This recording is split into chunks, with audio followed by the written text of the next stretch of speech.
صلاح الدین جو سلطان صلاح الدین ایوبی کے نام سے مشہور ہیں، ایک مشہور مسلم رہنما اور جنگجو تھے جو 12ویں صدی کے دوران رہے۔ وہ عراق کے شہر تکریت میں 1137 میں پیدا ہوئے اور ان کا تعلق کرد قبیلے سے تھا۔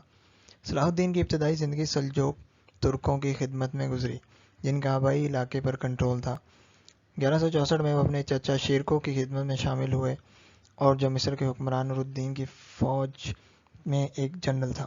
صلاح الدین نے جلد ہی صفوں میں اضافہ کیا اور اسے 1171 میں مصر کا گورنر مقرر کیا گیا۔ وہ جلد ہی اپنے منصفانہ حکمرانی کے لیے مشہور ہو گیا اور لوگوں کی عزت اور تعریف حاصل کی۔ مصر میں اپنی حکمرانی کے دوران صلاح الدین نے دمشق میں حکمران سے مدد کی درخواست کی موصول ہوئی جو صلیبیوں کے حملے کی زد میں تھا۔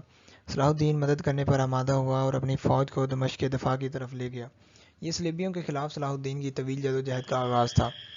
صلاح الدین کی سب سے مشہور جنگ 1187 میں حطین کی لڑائی تھی۔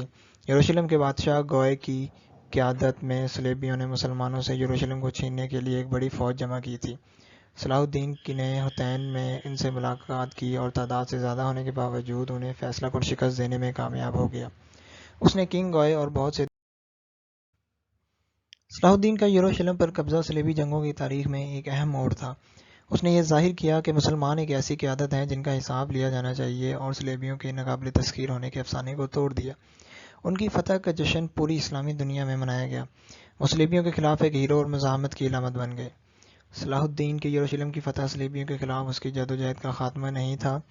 اس نے اپنی باقی زندگی ان کے خلاف لڑتے ہوئے گزاری اور ایکٹر اور جافا سمیت کئی دوسرے اہم شہروں پر دوبارہ قبضے کرنے میں کامیاب ہو گئے۔ وہ صلیبیوں کے ساتھ جنگ بندی کرنے میں بھی کامیاب ہو گیا جس کی وجہ سے عیسائیوں کو یروشلم کے مقدس اپنی فوجی کامیابیوں کے علاوہ صلاح الدین کی اپنی حکمت، بہادری اور رحم دلی کے لیے جانا جاتا تھا۔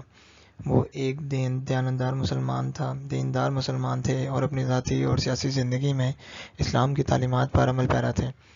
اس نے ایک منصفانہ نظام حکومت قائم کیا اور اپنے لوگوں کو دشمنوں کے ساتھ حسن سلوک اور فیاضی کے لیے کام لینے کا حکم دیا۔ صلاح الدین کا انتقال 1193 میں ہوا لیکن ان کی میراث باقی ہے۔ انہیں ایک عظیم مسلمان رہنما اور جنگجو کے طور پر یاد کیا جاتا ہے جس نے صلیبیوں کے خلاف پاک سرزمین کا دفاع کیا۔ اس کی شجاعت، حکمت۔ Thank you for watching my video. Please subscribe the channel and click the bell icon.